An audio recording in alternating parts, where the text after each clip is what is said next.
Hello, welcome to yet another episode of Wild Wisdom. I am your most humble host, Peter Stockbridge. And yes, it's been quite a while since I've done a Wild Wisdom podcast, but this one I kind of wanted to do for quite a while, but I've been reluctant because I didn't really know what I wanted to say, So I think I'm confident enough now to go for it, I suppose. So we're just going to dive right in. This is all about why sex and money will never be the answer to your problems, Every single person on this planet is seeking something, and I don't think a lot of us know what that is. I still am unsure. So we conform to certain things. We stick to trends and whatever's fashionable and that kind of thing. We don't know what we want from life. We don't necessarily know who we are. So what do? We seek to satisfy our senses. Now, that's a very religious type of statement, but if you apply it logically, you'll see that it's kind of true. Every single person on this planet has an Achilles heel. They have a crux. They have a like that they do all the time.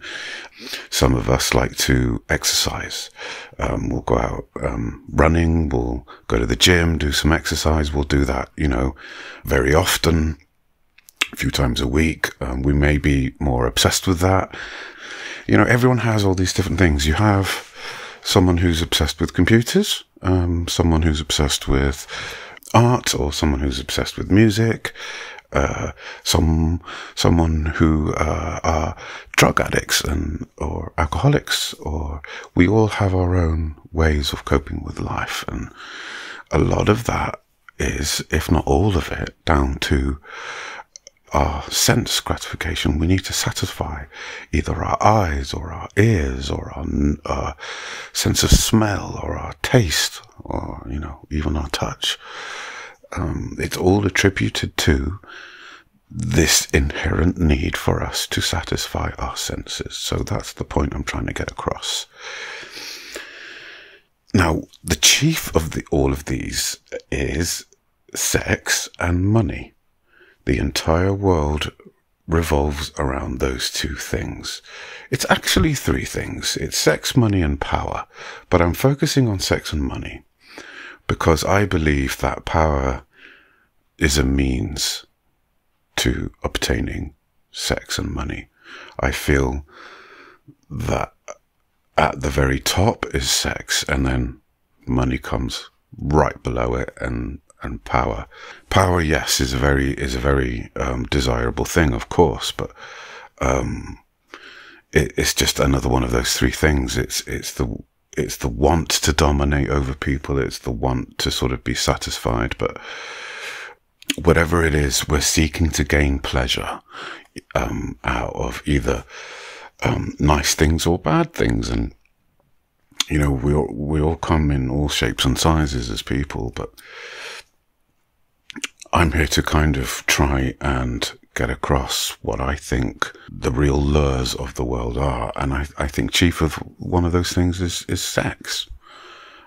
Sex is a beautiful thing. It's the very fabric of our creation. You think about it. The very world we live on was created by love. If you think about it, two entities coming together to make a third entity. It's how our world was formed. It's how it was built. It's how it was all put together by a slow process of coming together. That's a really horrible thing. I'm not going to go there, but you get my point. Different elements coming together to make new life, new ideas, new substances and materials, and so on and so forth. So yes, sex is creation itself, and I kind of feel like it's been abused. And you know, it's all about inevitability. You know, us as a civilization, we were all inevitable in arriving to this point. But we seek the act of sex because it's one of the chief pleasurable things, you know. And I wouldn't blame you if you were lusting after it all the time, because it's a very attractive thing, and it's one of the most difficult things to overcome. I am no longer interested in it. I think, like, you know, I don't want to bring a child into this world. I have my own issues with that. Maybe I'll discuss that in a separate podcast, but I don't want to bring new life into this state of the world. So therefore, I'm not really interested in sex. I mean, like, you know, with a partner, that's a completely different thing as well, because I don't want just any woman. I don't really want to go there, but for me, sex isn't a very interesting thing. So money, again, you know, we all kind of need money to get by, and it's the situation that we live in. So we all kind of need it, but you know, money changes you. The more money you have, or, you know, like if you get an inheritance, or you come across you know, a lot of money somehow, or you're successful, it changes you, and it turns you into someone that you're not. And at least it can do. It takes a very strong-willed mind to not be succumbed to that, but your life does change, and that cannot be denied. And I've always maintained that you'll have a better life the less money you have, because there's less worry, and the freer you feel. And, you know, I found that, and I'm more than happy with having the money that I do have. I, you know, of course, I'd like money to buy new things and to make my life a little bit easier, but at the end of the day, I'm happy, I'm healthy, I can walk, you know, I can go for a bike ride or bike rides, and you know, so I'm happy.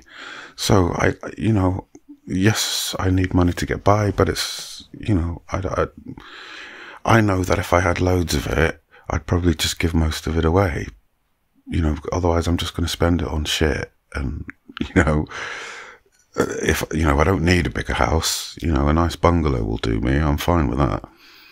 You know, I just want a few things. I don't want the world, but I want to live in peace. I don't want to live in a city, you know, in a sort of like urban environment, you know, where there's noise 24/7, police cars, and you know, sirens and stuff.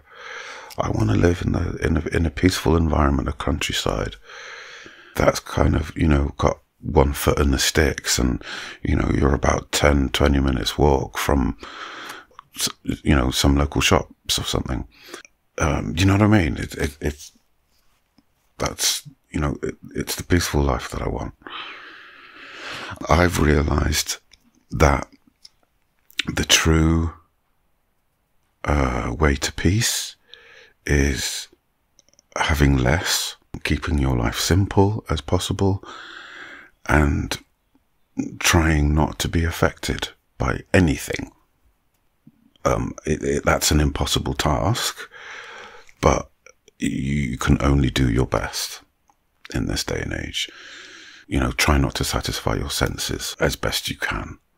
That doesn't mean that you should just be an ignorant dickhead and not be fazed by, you know, people suffering and that kind of thing. You have to engage to some degree with the world, and that's just the way it is. As much as you can, you have to remain indifferent, because you're going to go mad. So sex and money are, you know, the way I see sex and money right now is that it's the two most base, animalistic type of lures that mankind could ever wish for. Sex sells. I just think it's very primitive of us. Power will corrupt you in one way or another, because it always will. Money will change your mind, and that will also have a corruptive influence on you, and it will. But sex is a very hypnotic and addictive thing as well. So all three of those put together can produce such devastating consequences, and it has done. You see all these people that have come out of the woodwork, being slimy arseholes. Harvey Weinstein, Kevin Spacey, Jimmy Savile, Gary Glitter. There's so many people, and it's horrifying. It's disgusting. There's just so much unbelievable science that's gone into you being alive today. And what are you going to do? You're going to spend it chasing fame, glory. The whole world has gone insane. We're so vain. We're always quick to judge other people. And when we fall, the world just closes the door on us, and we're isolated. We end up finding smaller communities that understand what we've been through. This is like a story from a novel. This is why all those types of novels are successful, But when you sort of are actually going through it, or have gone through it, like you're a victim of something, or you suffered the loss of a loved one, and it's devastating. But for someone like me who's gone through a long string of devastating events, the PTSD and the depression is still with me, but it's, at the moment it's manageable. It's not always manageable. And sometimes I lose my shit, and I spend, days crying. It's all part of the healing process. It's all part of us. And I just remember that everything happens for a reason, and you have to embrace and trust your instincts sometimes, But please don't succumb to power, money, and sex. There are better things than sex, money, and power in life, and you just have to discover them. They're not, they're not so obvious things, really. And once you've learned a few things, once you've gone through your teenage years and your 20s, and even your 30s, you come to some conclusions, and I do hope that they will be that sex and money aren't the be all and end all of everything, and there are a lot more things than that. Try to see things a different way. As I said, yes, we need money, and yes, we work is a good thing, and it does stuff to you, just as music does stuff to you. It gives you a difference. It gives you variety in your life, and it should be embraced. If not work, some kind of activity. So a lot of what I do on this channel, with the sketching and my opinions of the world and stuff, it's not really sort of, for kids or anything like that. My channel wasn't designed really to be kid friendly. There's a lot of swear words, and there's a lot of mature talk going on. So I hope you have a wonderful day, and I hope that you're safe. So until the next episode, I will bid you adieu. Take care.